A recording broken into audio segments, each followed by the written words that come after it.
દારૂબંધીના કડક અમલ વચ્ચે દાહોદમાં ₹8.30 કરોડના વિદેશી દારૂના જથ્થાનો કરાયો નાશ।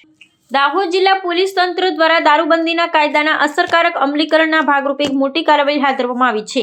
જિલ્લાના વિવિધ પોલીસ મથકો દ્વારા જપ્ત કરવામાં આવેલા અંદાજિત ₹8.30 કરોડની બજાર કિંમત ધરાવતા વિદેશી દારૂના વિપુલ જથ્થાનો કતવારા આરટીઓ ચેકપોસ્ટ નજીક નાશ કરવામાં આવ્યો હતો।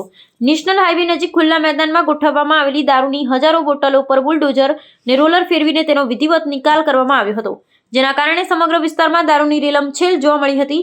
આ કાર્યવાહીમાં Katwara, Dahod A division, B division અને રેલવે પોલીસ સ્ટેશન દ્વારા વિવિધ ગુનાઓમાં કબજે લેવામાં આવેલો મુદ્દામાલ સામેલ હતો। અદાલતના આદેશ અનુસાર નાયબ પોલીસ અધિક્ષક, પ્રાંત અધિકારી, મામલતદાર અને નશાબંધી વિભાગના ઉચ્ચ અધિકારીઓની પ્રત્યક્ષ નિગરાની હેઠળ આ કામગીરીને પૂર્ણ કરવામાં આવી હતી। પાડોશી રાજ્યો રાજસ્થાન અને મધ્યપ્રદેશની સરહદેથી ગુજરાતમાં ગેરકાયદેસર રીતે ઘુસાડવામાં આવતા આ દારૂના જથ્થાને પોલીસની સતર્કતાને કારણે ઝડપી લેવામાં આવ્યો હતો, જેનો કાયદાકીય પ્રક્રિયા પૂર્ણ થયા બાદ નાશ કરવામાં આવ્યો છે। રાજ્ય સરકારની દારૂબંધીની નીતિ અંતર્ગત દાહોદ પોલીસે શૂન્ય સહિષ્ણુતા, ઝીરો ટોલરન્સનો અભિગમ અપનાવ્યો છે।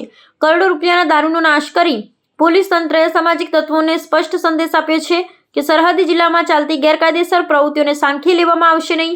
આ લાલ આંખને પગલે દારૂની હેરાફેરી કરતા બુટલેગરોમાં ભારે ફફડાટ વ્યાપી ગયો છે અને આગામી સમયમાં પણ આવી કડક ઝુંબેશ ચાલુ રાખવાની નેમ પોલીસ દ્વારા વ્યક્ત કરવામાં આવી છે।